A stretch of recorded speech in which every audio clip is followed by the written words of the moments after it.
several people have asked about the secondary. Sean Wade, he's a given. Although people are asking about Sean Wade, I don't think there's a whole lot to tell. He's one of the best players in the nation at his position. But Josh Proctor also popped up a few times in regards to his play and why he's not on the field more, Tony. He will be this year, assuming he wins the job at free safety. And he was the backup to Jordan Fuller, and he would play last year when they would go two high safeties. And there's so much potential around Josh Proctor. Damon Arnett last August said he reminds him of Malik Hooker. He was leading the team in interceptions in fall camp, and he's a playmaker. But he had some issues late in the season of being that last line of defense that Jordan Fuller excelled at in terms of tackling. And you don't always need to make the big play. You just need to make the safe play. Malik Hooker was able to do both.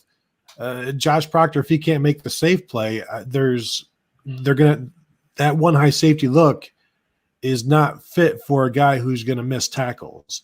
And so he needs to be really serious about being that guy first.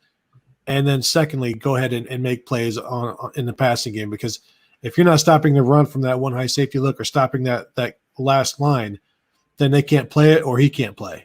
Yeah, who were you going to take off the field last year? I mean, that's, the thing. It's, well, why wasn't this guy playing? Well, the secondary was, pretty solid with veteran stars, and you're not going to go out there and just put a dime package out there because you have so many secondary guys. So Tony's right. You're playing a single high. That means one guy's going out there, and obviously Josh Proctor wasn't going to replace Jordan Fuller at that point. So now it's just going to be a matter of him trying to lock down that position. You got guys like Tyreek Johnson and some other guys who are going to be vying for it. I like Proctor to be the guy that ends up in the position, but we'll see. And we also need to kind of see, as Kerry Combs comes into the defensive coordinator position, if Ohio State runs as much single high, or if they, if they're a little bit more multiple. So, there are a lot of questions that we don't even know how to answer at this point when it comes to predicting what a two deep is going to look like, because we don't know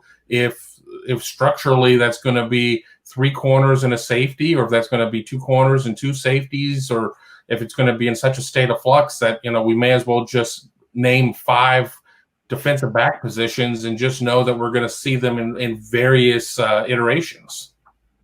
Yeah, I'm excited about what can happen. There's been very little drop-off year to year in the secondary for Ohio State. Now when you lose 3 starters, this is when that depth is really challenged, and you need Sevyn Banks and Proctor and Cameron Brown and the rest of these guys, Hooker, to really step up. And Tyreek Johnson, he's a former national top 25 prospect who has done very little at Ohio State so far. He's been injured for most of his time. I think he is now a third-year sophomore, so the first 2 years were a complete wash for him, and now he's trying to win a spot. So, and you got some exciting newcomers coming in as well, some guys who are highly ranked, and it'll be interesting to see how they kind of mix in as they go along. But to me, you lose Duran Grant and you lose some of those guys, and then you have a Von Bell step up, or a Marshawn Lattimore, Darion Conley. So, we didn't know a whole lot about some of those guys before they stepped up and had their 1 or 2 great seasons in the secondary, and now they're all in the NFL. So I guess if we look back in 2 or 3 years and Sevyn Banks and Cameron Brown are taken in the first 2 rounds of the NFL draft, then this next couple of years is going to be pretty good, is how I would look at it.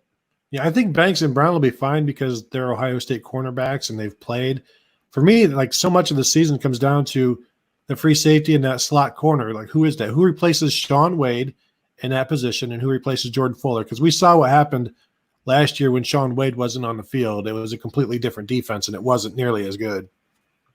Yeah, the end of the Clemson game, I don't think it goes the way that it did had he been on the field, because they had to play left-handed after he went out. They went back to more of a 2 safety look. Proctor in the game, they struggled when they put the other corners in the game. It was kind of a mix and match situation, trying to match up what the pressure was, obviously, as well. But obviously that's when Lawrence made most of his big play. They had nothing when Wade got kicked out of the game. Clemson really had done nothing offensively, and that changed the complexion of the game, certainly.